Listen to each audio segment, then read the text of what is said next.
Hi there, my name is Chris Garvin. I am the creator and founder of the soon-to-be-launched Brilliantopia.com. I'm also an author. I have a book coming out here in a couple of months that has to do with helping us to fulfill our purpose in life by creating. Have you ever felt called to something? Have you ever felt that there's just something that you're supposed to do with your life? Have you ever tried to do something about that something that you felt you were supposed to do, but then found yourself, for one reason or another, blocked, unable to do something about it, unable to fulfill these plans? You're a big dreamer, big on dreams, short on action, big on ideas, short on execution. I felt that way a lot of times. And I've learned over these last few years of trying to figure out, how do I overcome these barriers? What are these barriers? And why is it that stuff that happened a long time ago keeps bugging me? Why is it that I can't seem to get past the past? And I've tried a lot of different things. I've gone to seminars, I've read a lot of books. But just in the last few months, I've come up with something, I've found something, I should say, that has made all the difference in the world for me. That something is what I want to share with you today. So what is your call? I think I know what mine is.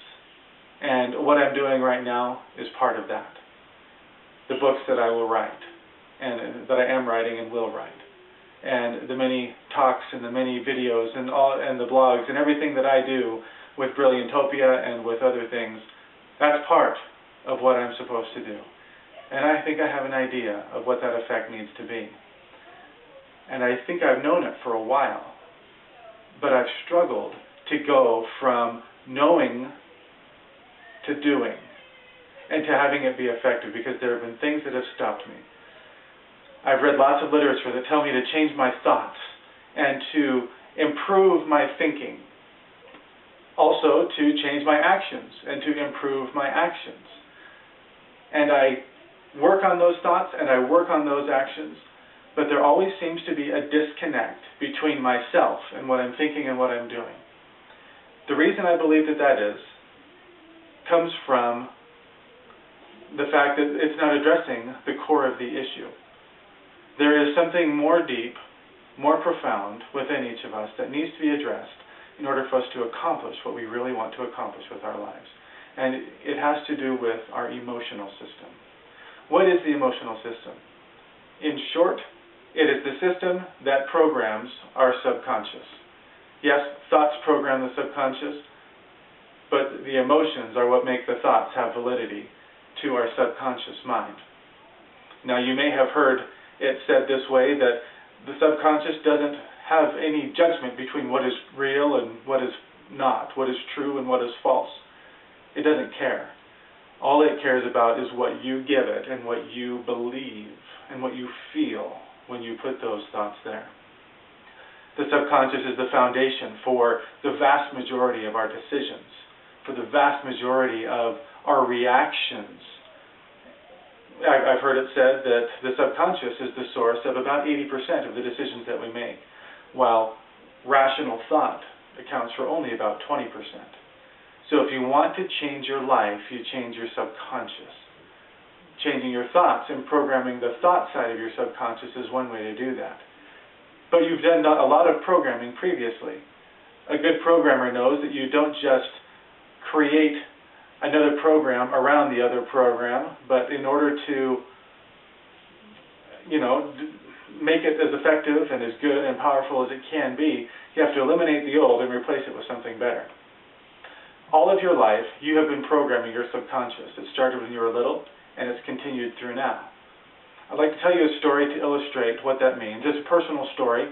I hope you'll forgive that, but I believe that it illustrates exactly what the emotional system means to us. When I was 3, I experienced the biggest trauma that I have had in my life. It was when my brother died. He was 1, I was 3, just barely, when he passed away. It was not unexpected. He was sick, he had a liver disease, but I didn't really understand that. I was 2, for the most part, during his life. I remember him quite well, though. It's amazing what the mind can remember when there is emotion attached to it. I remember a lot of things about Paul. I remember the day that he died. I remember my grandparents were there, and I thought it was a good occasion. I was playing, having fun, and then a couple guys in suits were carrying Paul out the door. And I turned and I asked, "Where are they taking Paul?" And everybody just all of a sudden snapped into motion, realizing, oh my goodness, this little boy doesn't know what's going on. What do we do now? I don't fault them in any way for this. They were not intentionally trying to mess me up, and it doesn't matter how much they nurtured me, I still may have taken things with surprise and understood things the way that I grew to understand them over the years, which was, Paul was too good for this world, and so he left. That's something grown-ups say to comfort themselves. The baby was too good. Must have needed to go home. I took that as a 3-year-old as, Paul was too good to stay, so he left. I was too bad to go, so I stayed. And that feeling of not being good enough, that belief of not being good enough has colored the vast majority of my life. I can look back and trace decisions that go back to that moment. And that's what we often do when we go back and try and find out, why is it that I am so messed up now?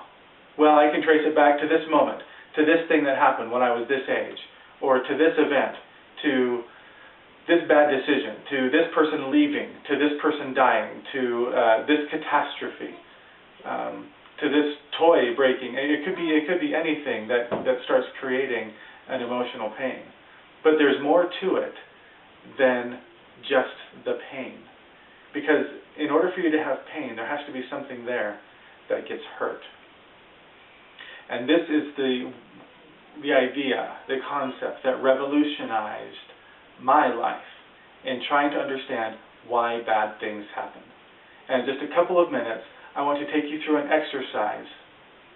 First an example, and then an exercise that I hope will help you as you try and discover what it is that is holding you back from living the life that you desire and from accomplishing and fulfilling the purposes that you put on this earth to fulfill.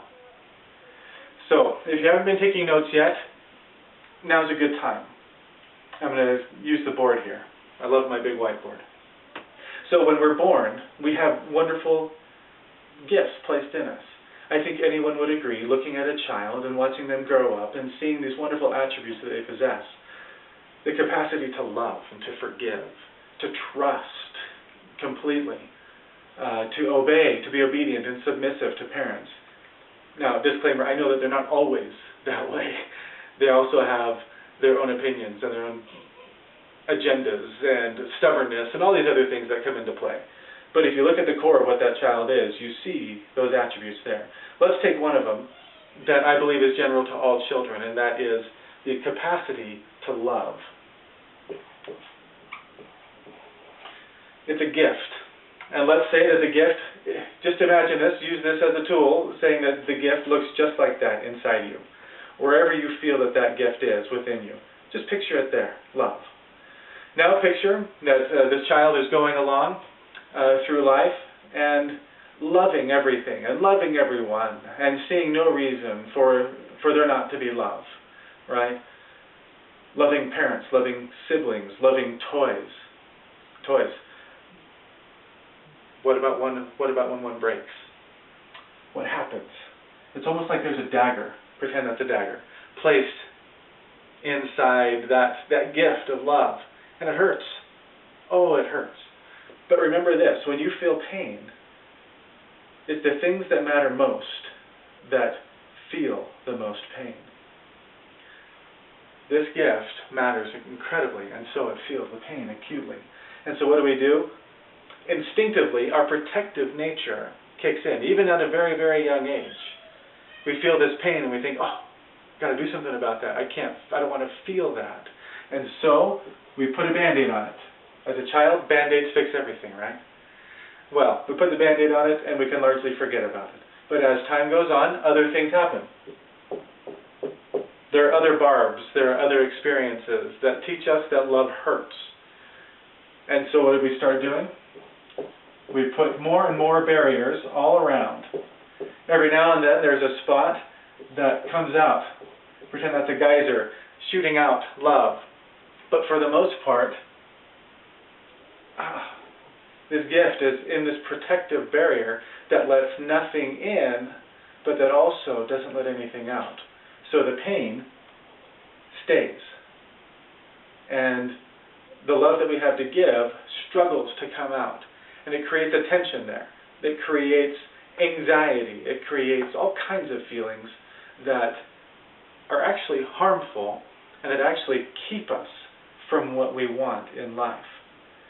But we don't even realize that this protective layer is there because we started building it at such a young age that by the time we get to the ability to really look inside of ourselves and see what we're made of and what we have, this thing is covered up and it looks like something completely different. It's almost like looking at a goblet, your reflection in a goblet. Have you ever done that?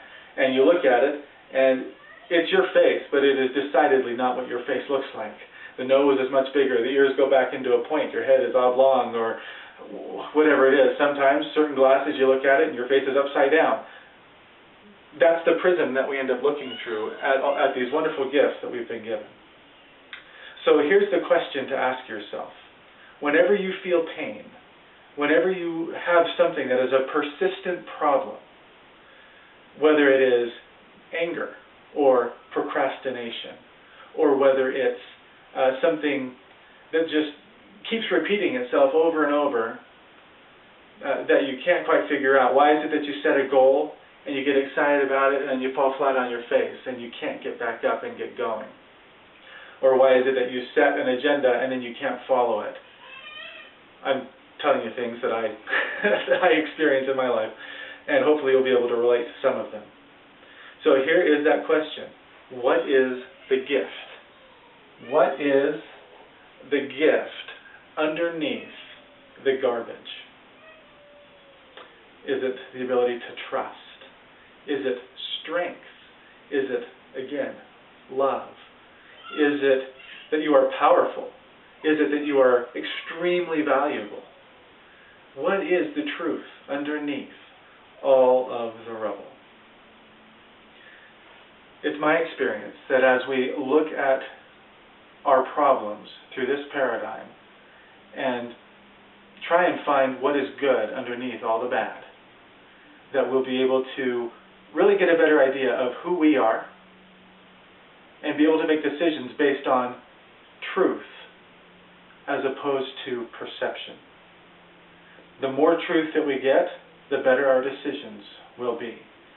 And by discovering what it is that's under here, we can begin to clear away all of the other stuff. We have to expose the old wounds to let them heal. But heal they do. They definitely heal.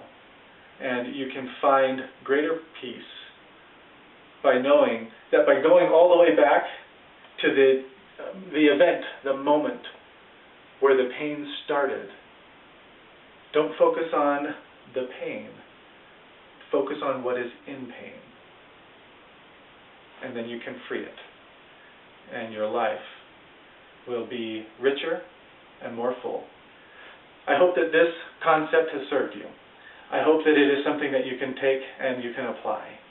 In another video, I'll show you and walk you through what I do when I notice there's a persistent problem and the process that I go through to discover specifically what my gifts are, what's covered up, that I hope will be able to help even further as you go through your process of discovery so that you can live the life that you want to live, create what you need to create, and fulfill your purpose and your mission in this life. Thanks for listening.